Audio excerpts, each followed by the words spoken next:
DC Cahalane, everybody.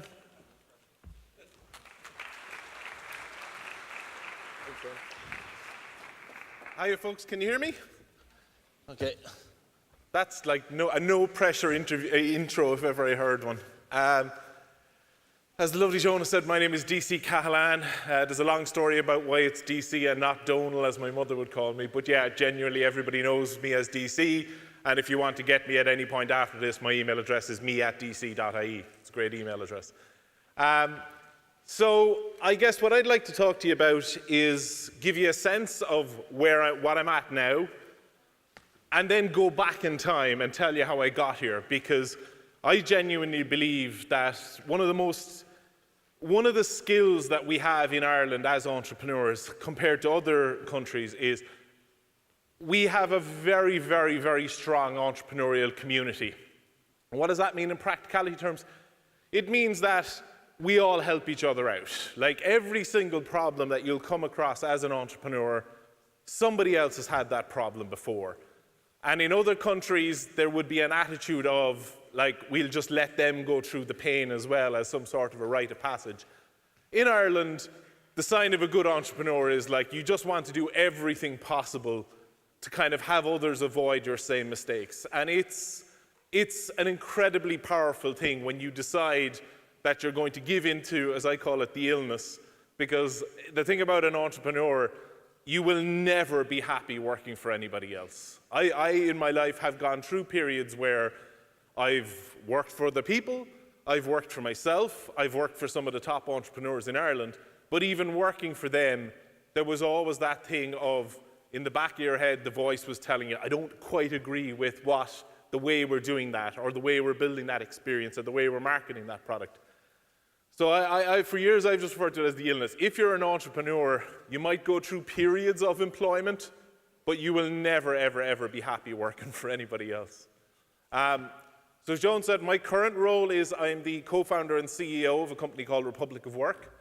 At Republic of Work, we're on a mission to build the world's most innovative workspaces for entrepreneurs and for businesses in general. What does this mean in practicality terms? We've opened our flagship hub, which is a 25,500 square foot innovation hub on the main business street in Cork, the South Mall. Inside, we have 250 desk co-working space. You can come in, rent desks on a 30-day basis. We have a meeting and events center. We can host up to 250 people for events, which we do 4 or 5 times a week. We have a whole series of meeting rooms. We have boardrooms, innovation suites, and all that. But at the core of everything, we have our business lounge, much like you'd see in an airport lounge or a hotel lobby, which I'm really proud to say has kind of become the beating heart of the entrepreneurship scene in Cork. It's a place where entrepreneurs can come in, meet each other, learn from each other, and in a very cool fashion, we've one blatant corporate sponsor, which is Nespresso, and in the first 7 months we've been open, I think we've gone through the guts of 80 or 90 grand worth of coffee from our sponsor. So yes, entrepreneurship in Ireland is very much powered by coffee. Republic of Work is the middle of my story, where the reason it came about was exactly what I said. Having had the experience over the last 15 odd years of working for some of Ireland's top entrepreneurs, one thing was very common, and that was just, again, that need to share information, that need to be more open about answering questions. I'll put that into principle today. If anybody has any questions at any point during the thing, stick your hand up, shout loud, direct my attention in some way, and I'll answer the questions as we're going along. The big thing we have in Ireland is we punch above our weight, but at the same time, we're an incredibly small country, we're an incredibly small market.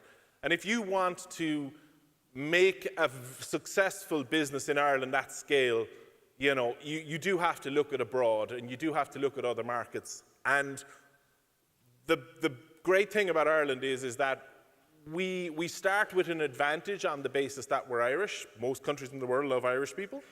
But at the same time, we've grown up here in a culture very different than other countries. Like, you know, down in Cork, like, people don't realize, like, Apple have been in Cork for 37 years. Like, 2 years after Steve Jobs started Apple in a garage, this idea got into his head that he wanted to have an office in Cork. I don't know what was going on back then, but, and you know, we have the only Apple-owned manufacturing plant in the world in Cork.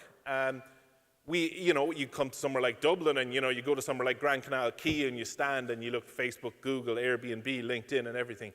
Like, people we don't appreciate the concentration of technology, the concentration of entrepreneurship that we have here, not just in technology, but also in pharmaceuticals, in food, in other areas.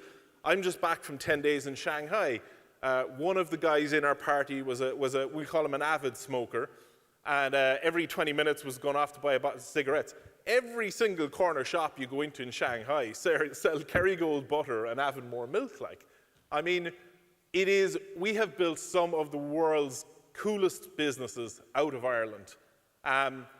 And the funny thing is, I think we're only getting started. I think there is a huge opportunity for the next generation of entrepreneurs, people like yourselves, to build huge businesses out of Ireland. And what I'd like to talk about for a few minutes is how you go about doing that. Because, you know, you've heard a lot about, you know, the challenges of being an entrepreneur. And, you know, when you put entrepreneurs on stage, it's a little bit like therapy for a lot of people. You know, you throw out the pains, you know, and you throw out the pains because you want, again, like you want everybody else to learn from them.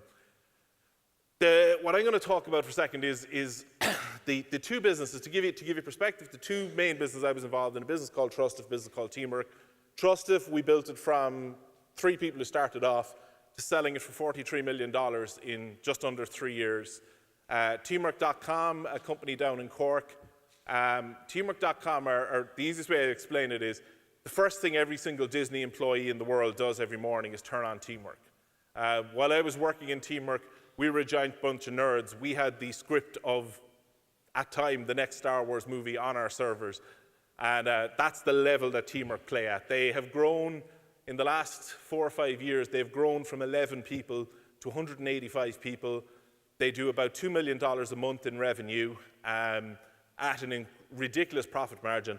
And they've done it all without, a bit like the guys in Cubicle, without a single penny of funding, a single penny of grants, just literally on their own back. And they're probably one of the better known bootstrap startups in Europe. They now sell to, I think, 440,000 customers in pretty much every country in the world. And everybody knows them because they also spent $645,000 buying the domain name teamwork.com. I wanted to start with Teamwork because I wanted to talk for a little bit about image and brand and how so very important it is to a starting business. Because when you're a starting business, there's an awful lot going wrong. And the trick of it is that in some ways to go from being a business where lots of stuff is going wrong to a business where everything is going right, nothing has ever been so true than the whole phrase, fake it till you make it. Because people want to back successful businesses. They want to get involved with successful businesses.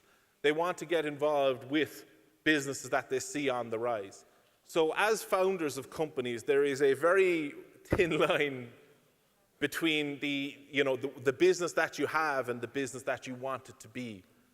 And I think one of the most important things that any startup business in any industry has to think about is, you know, when you're starting off, the business that you start will not be the business that you finish with, because you have to do stuff in steps. But I think you have to have that end goal in mind. You have to know, are you going to be happy with being a large business in Ireland? Are you only going to be happy when, you know, you're a large business internationally? What does success look like for you as a business? And if you actually spend a bit of time, this is one of these exercises where you go off with your co-founders and you lock yourselves in a room and you forget about money, you forget about budgets, you forget about how you would actually achieve something.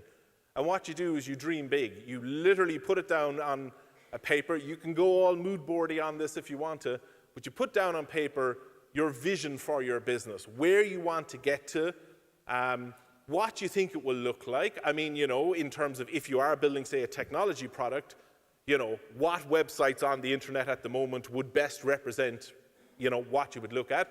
if you're building a brand, what sort of a brand do you want to be? You take a space like the space that Marissa is in, you can do what she's done, which is you can do a luxury product that comes in not at the luxury price.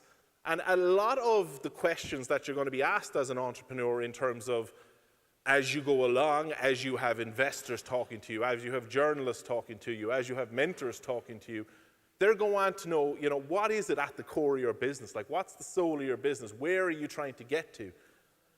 And I think Irish people, we have a natural, some of us are brilliant at that. Some of us oversell where we want to get to.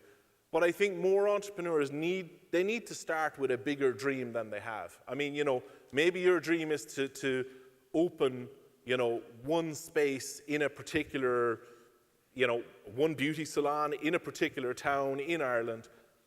And maybe if that's your dream, that's fine. And then all of your energy goes into everything about that one space.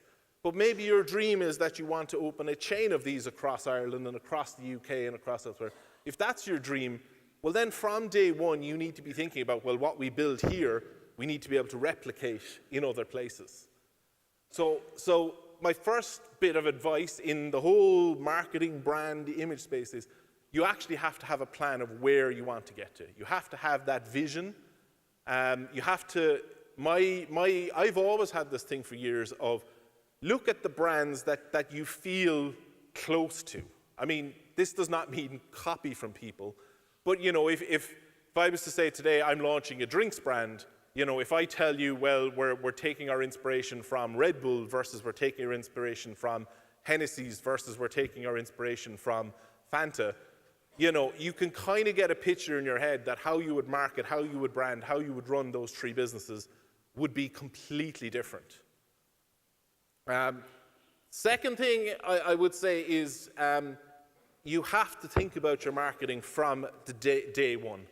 This is something in Ireland we're also kind of traditionally bad at because, we start businesses and we think, look, we can't afford marketing right now, we'll get around to it. But the reality is that like your marketing is what helps your business grow. Like it either helps you acquire new customers or it helps create awareness for your company, which when you're trying to hire people makes it easier for you to hire. So you have to think about it. Maybe you don't have a resource, like maybe you don't have the money or the effort to be able to hire an individual to do it, but that shouldn't stop. Like the reality these days is there's pretty much, I mean, the first business that we built, Trustif, as I said, it grew pretty fast, but I mean, we spent pretty much, apart from my salary, we pretty much spent zero on marketing. The first year I went into teamwork.com, we had $1 million in a marketing budget. I think we spent about 30,000 in our first year, and that was it. Because marketing isn't about spending money. And it's very easy to think that, marketing is all about buying paid ads in Facebook and Google and all that sort of stuff. But marketing is one thing that you can do for absolutely nothing. The only thing you have to sacrifice in terms of marketing is you have to spend time at it. And I think that's one of the biggest challenges. Like there is nobody ever going to market your business better than you because you are passionate about your business. You understand what sort of a business you want to be. You understand where you want to sit in the whole thing. So, and genuinely everything you need to know about marketing you can learn. I mean, you can go and the funny thing is years ago, getting in newspapers and stuff like that used to be about press releases and people would teach, they would read these articles about learning how to write the perfect press release and then they would literally mail merge it out to everyone. As every journalist in the world will tell you, if you send a press release to anybody these days, it doesn't get opened, it doesn't get read, it goes straight to spam, it goes straight in the bin. Because journalists, that's not the approach anymore. The approach is they want to understand your story, so you actually have to go and individually pitch the journalists. You have to be willing to go and spend the time and effort to build a relationship, share your story, and do it genuinely. Like there's no point in I remember the day when the most valuable piece of information I had was I used to have an Excel spreadsheet that had, the media contacts for pretty much every magazine, every tech journalist in the world. I used to end up spending probably a day a week updating that, so that when we had to do press releases, you could just kind of churn them out and mail merge and stuff. Like, that document is the most useless piece of crap that's on my laptop now.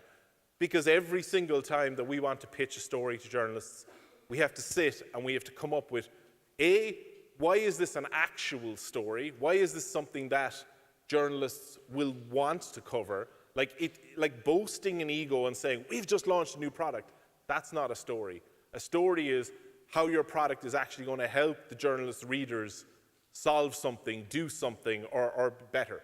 Because otherwise, like, what you're asking for is a free paid ad off the journalist, and they don't do that business anymore. So I suppose, just to recap so far, we're talking about you have to have that big vision for your business. Nobody will market your business better than you, personally.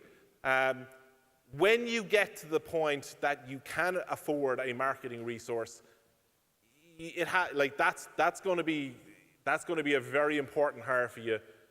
Hire somebody who shares your values exactly. These days, the world of marketing is changing on a daily basis.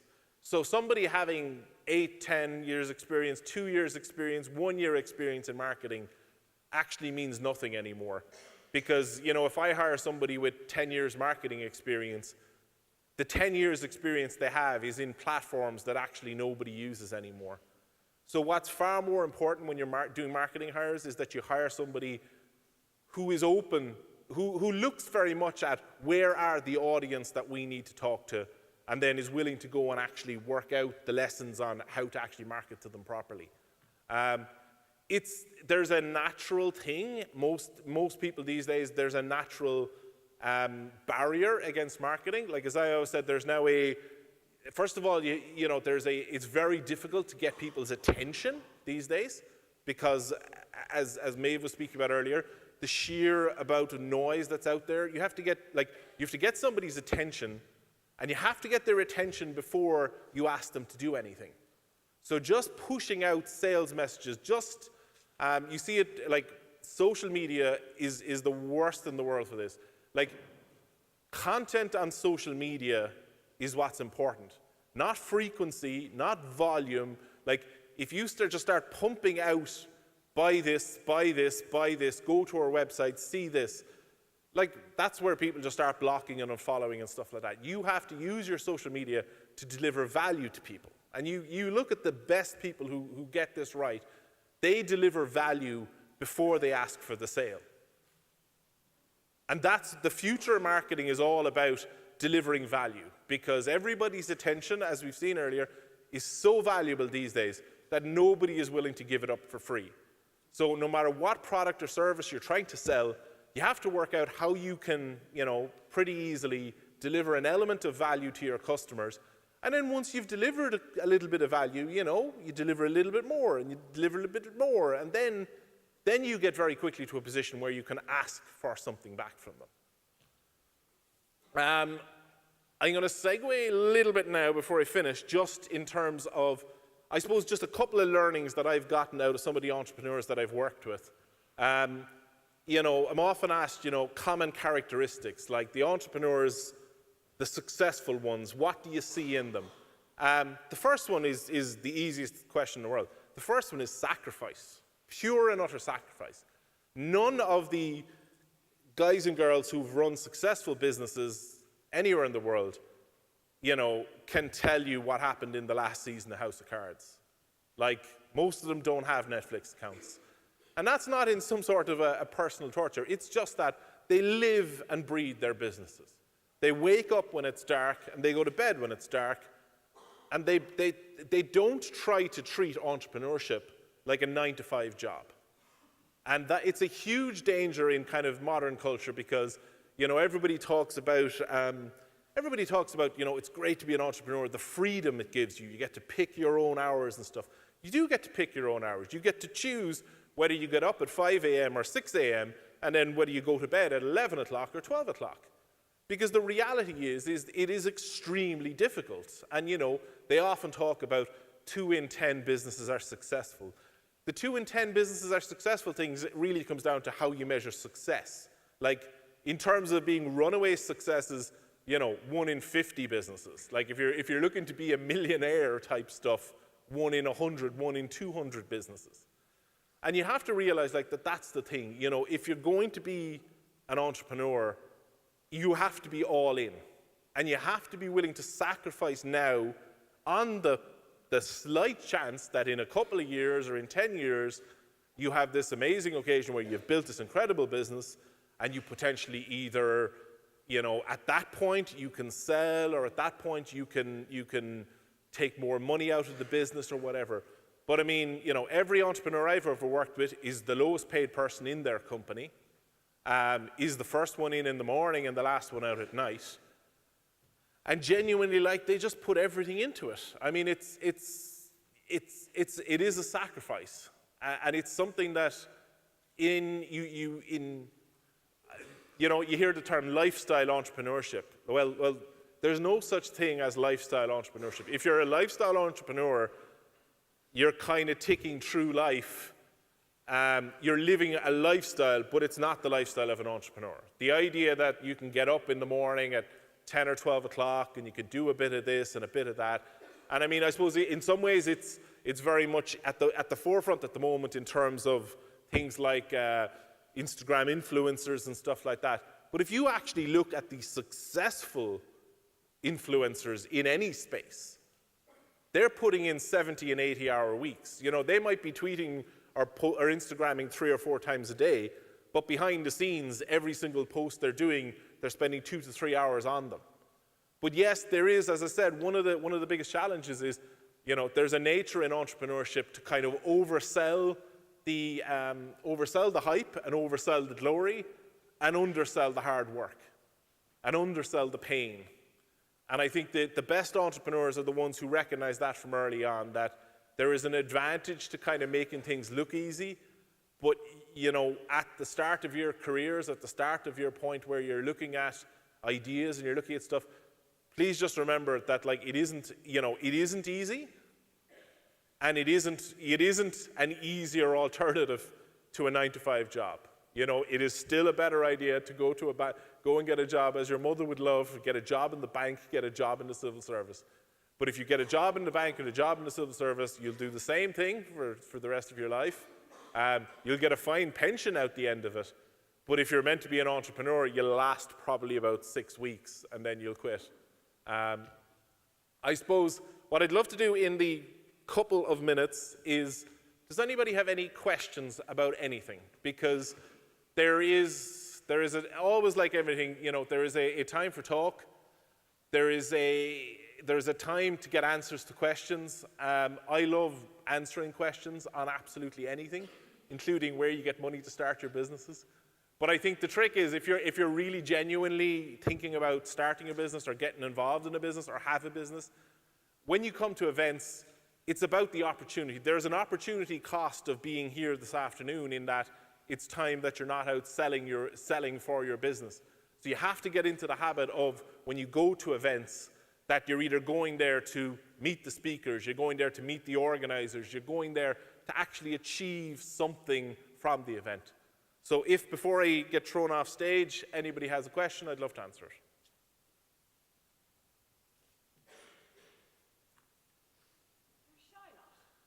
Can't do anything about that. Oh, we're not down here. Oh, we're greedy capitalists. So we rent our desks. So you can rent a dedicated desk for $299 a month. You can have a hot desk for $399 a month. We're in a space which is probably one of the hottest spaces in startups at the moment, which is this notion of apparently your generation are never going to want to own anything. You're just going to want to have the utility of stuff. And that's why things like Airbnb and Uber, it's the same with us. We don't think anybody actually ever gets a kick out of owning their own office. They just need the utility of it. So that's the business we're in. The biggest competitor we have in our space, WeWork, started in 2010, have a $25 billion valuation, and they raised like $4.4 billion last week. So I mean, you're going to genuinely see an awful lot more companies working out of flexible office space rather than going and buying real estate. in Shanghai, San Francisco. In Shanghai, San Francisco. And a few more in Ireland. Yeah, another one in Cork, like. Yeah, because it's all down there. It's all down in Cork. Well, listen, Folks, speaking of... thank you very much. Speaking of all being in Cork, you have a train to catch. Yes. Thank you so much. I have to run.